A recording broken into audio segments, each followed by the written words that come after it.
নির্দোষ প্রমাণিত হলেন।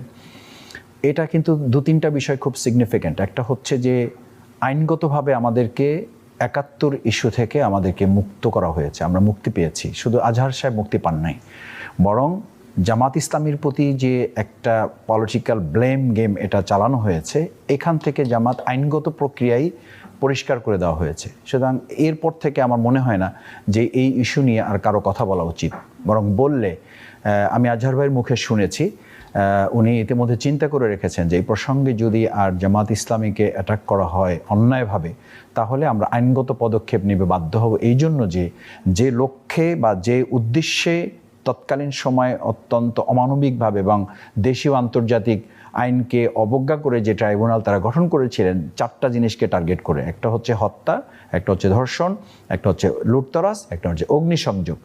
এই 4টার সাথে সম্পৃক্ত হলেই তো কেবল তাকে যুদ্ধাপরাধ বলা হতো।